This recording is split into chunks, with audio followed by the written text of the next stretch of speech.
posing. Lamborghini 30K, a new home in. Sunshine, blue skies, toes in the sin. Your look is Kelvin and Leanne. We your family and all we do is have fun. Holiday, let's big gin a million. Live, love, laugh, put your hands in the air. You know the word, come on, say hell yeah. Congratulations, you're a winner. You're a winner, yeah. We're bound to competition, yeah. Congratulations, you're a winner.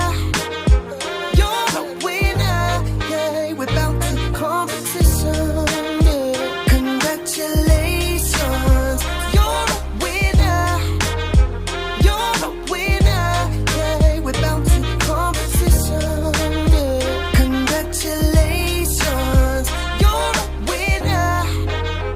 You're a winner, yeah. We're bound to competition, bound to competition. I'm talking to you.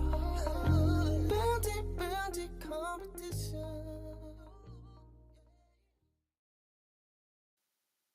Good evening. It's just me tonight for the £10,000 draw. Sorry, it is almost 9:30. Colby just would not go to sleep. I can't wait.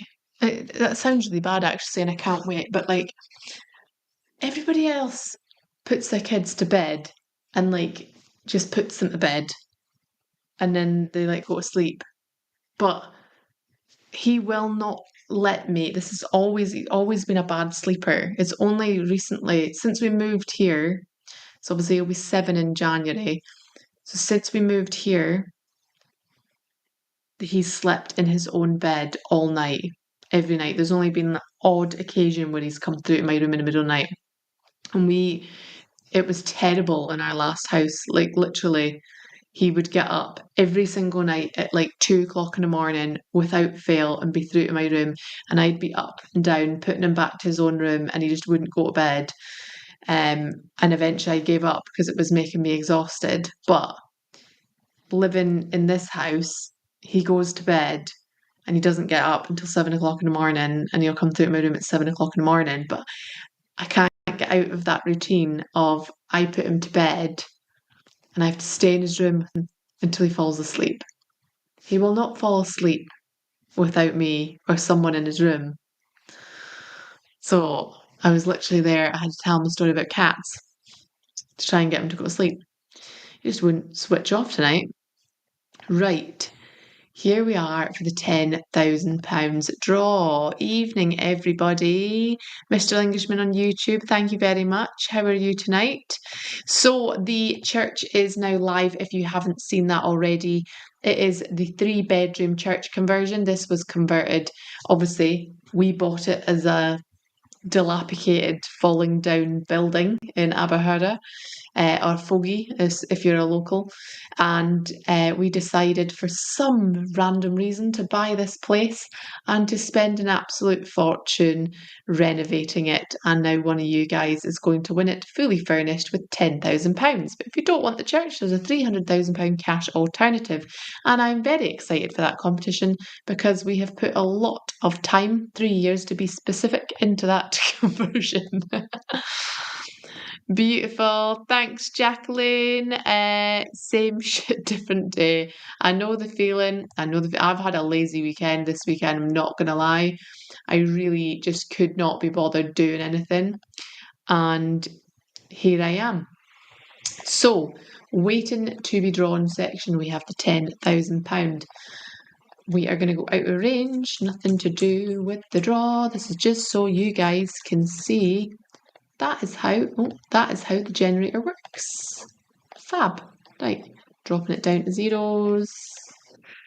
Church looks nice, went past it today. Amazing.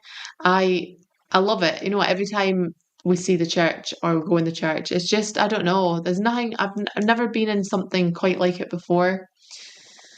So £10,000 didn't sell out, so fantastic odds for you guys. I don't think everybody's seen our posts, so never mind.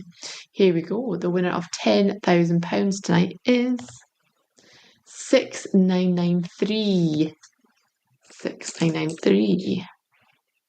Oh, nobody has 6993. So we go again. Winner is 231. 231. 231. We have Pat Mayer. 231. Pat Mayer from Keith. Let's try and give Pat a call.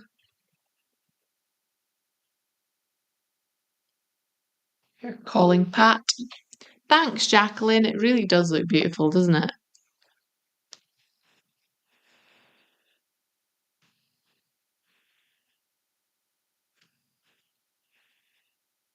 Writing down 231 Pat Mayer. It was Keith, I think, wasn't it?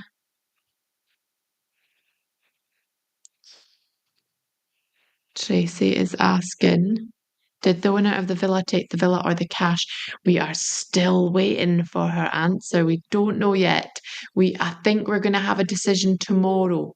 So we will keep you updated tomorrow once we speak to Lindsay. I spoke to her yesterday night on the phone. We've got no answer from Pat, so I will let the team know.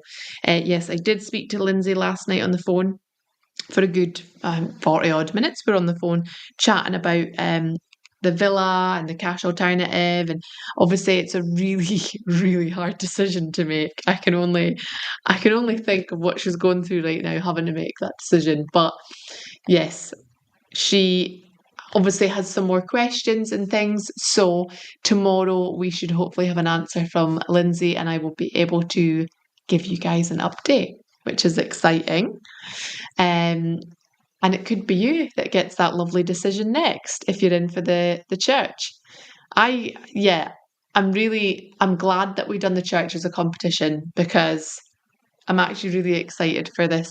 I was really excited for the villa, but this church is a different story, I guess, because it's a property that we purchased for £30,000 from an auction site, and we had no idea what we were getting ourselves into. Hadn't even seen it. We drove past it several times. Like, that's what the story is. Essentially, there is a story with the church. So obviously you guys know that when we were hand delivering everything, it was just me and Calvin hand delivering prizes all the time, and we were forever in Huntly area.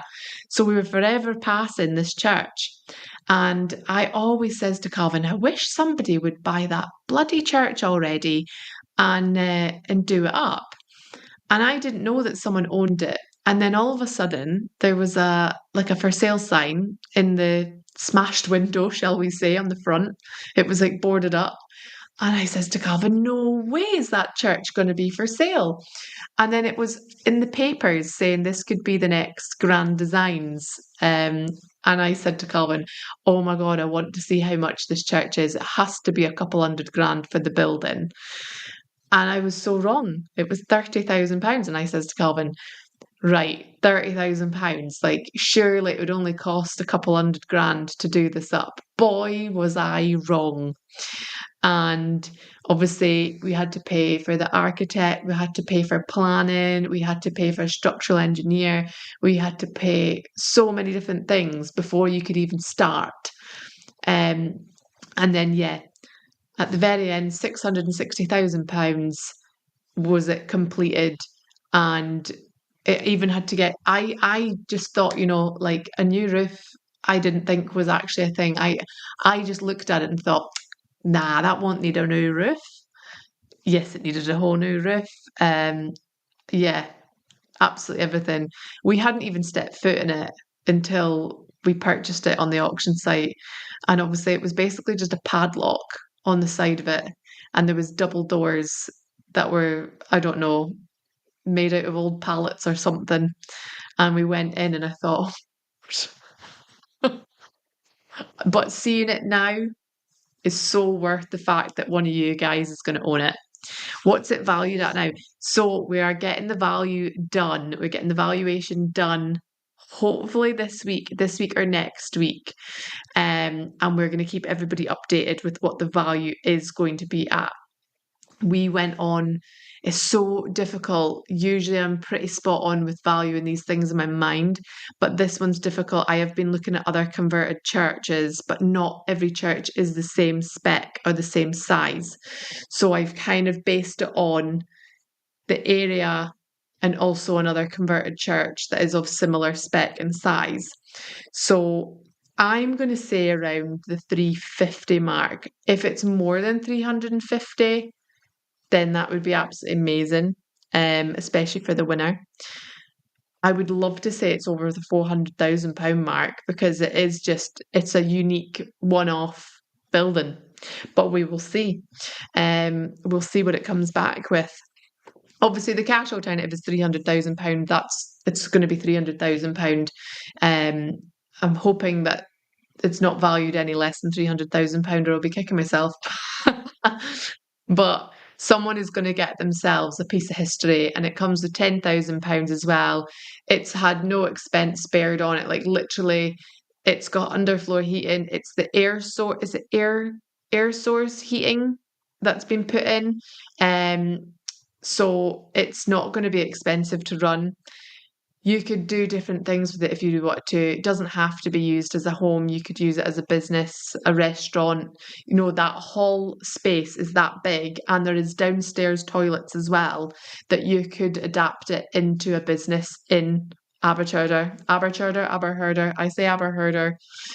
Fogey. We always call it Fogey. Someone actually said, "Why are you calling it by its real name?" And I was like, "Yeah, I know, but then if you're not from the area and I say Fogey, you're going to be Googling Fogey and it's not probably going to come up."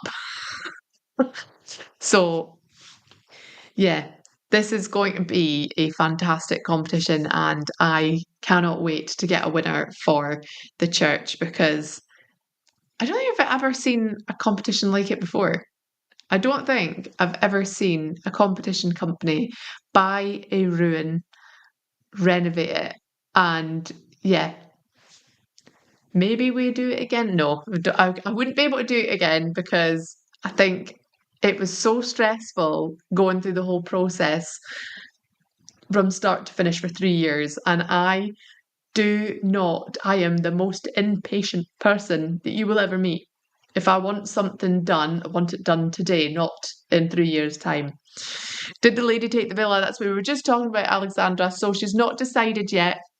I think she said she's going to give me her decision tomorrow. And yes, I'm probably going to speak to her tomorrow. I will get an update from her tomorrow. And whatever she decides tomorrow, I will keep you all up to date with it. Evening, Lorna.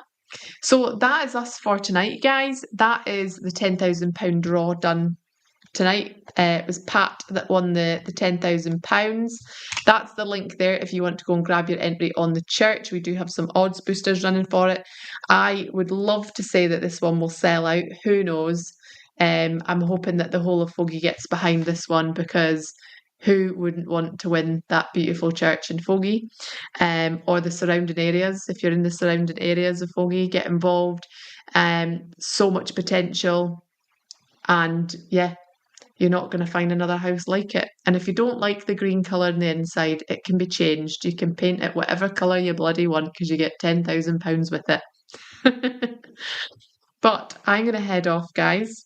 We're actually in the middle of watching... God, I can't even remember what it's called now. It's a new series anyway about the guy that does all the crazy stuff with people's skin, shall we say. Can we have a low odds 10k again? Yes, Eileen, I will get another one live tomorrow for you. Right. Have a fabulous Sunday evening, guys.